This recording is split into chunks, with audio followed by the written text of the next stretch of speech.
మీలో ఎంతమందికి తెలుసు ఇలాగ అన్నం పొంగొచ్చేప్పుడు ఆ నీళ్లు తీసుకొని పంచదార కలుపుకొని తాగొచ్చని?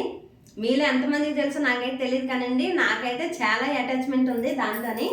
ఇప్పుడు ముందు తీసుకుందాం అవి.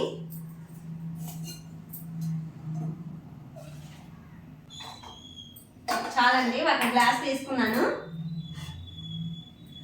చిన్నప్పుడు మా అమ్మ నన్ను ఉయ్యాల్లో పడుకోబెట్టి, అంటే అప్పుడు ఇలాగ ఇంటింటికి పంపులు అవి లేవు కదండి, 2 వీధులకి 3 వీధులకి ఒకటే పంపు.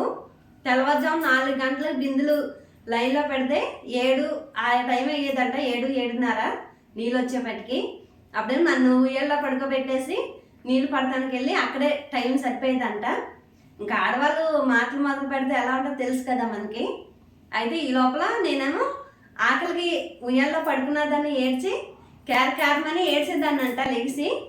అయితే మా పక్కన పెద్దమ్మ అని ఉండేది ఒక ఆవిడైతే ఇలాగ వాళ్ళ వంట టైం పంపులకు మా అమ్మ నీళ్ళకెళ్ళే టైం ఒకటే.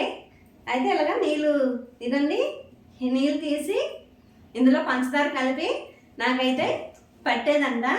పడితే మళ్ళీ మా అమ్మ నీళ్ళు పట్టుకొని వచ్చేపటికి నేనైతే నిద్రపోయేదాన్ని అంటండి అవి తాగి. కానీ నాకైతే చాలా అటాచ్మెంట్ ఉంది. చిన్నప్పుడు మనకి ఇవన్నీ ఎలా తెలుస్తాయి, ఆ పెద్దమ్మ చెప్తుంటే నాకు తెలిసేది. కానీ అప్పుడు వాళ్ళు కాబట్టి ఏదో అలా చేశారండి. అది ఇప్పుడు మనం అయితేనా అది పని చేసుకుంటుంది, దాని పిల్లలు మనం ఎందుకు పట్టించాలి అని ఊరుకుంటాం. ఏడ్చి వాళ్ళు ఊరుకుంటారా అని అనుకుంటాము. అందుకేనేనండి అప్పుడు జ్వరం వస్తే ట్యాబ్లెట్ మందు పిల్ల మొక్కేస్తే సరిపోయేది. ఇప్పుడు అలా కాదు, జ్వరం వచ్చిందనుకోండి యాగం ఎంత పెద్ద పెద్ద బాటిల్లే పెట్టుకుంటున్నాము, చేతికి సూదులు గుచ్చుకొని. రోజులు అలాగైనాయి. కాకపోతే అప్పుడు అలాగా మనసు స్వచ్ఛంగా ఉండేవారు కాబట్టే రోజులు కూడా అలానే ఉండేవి.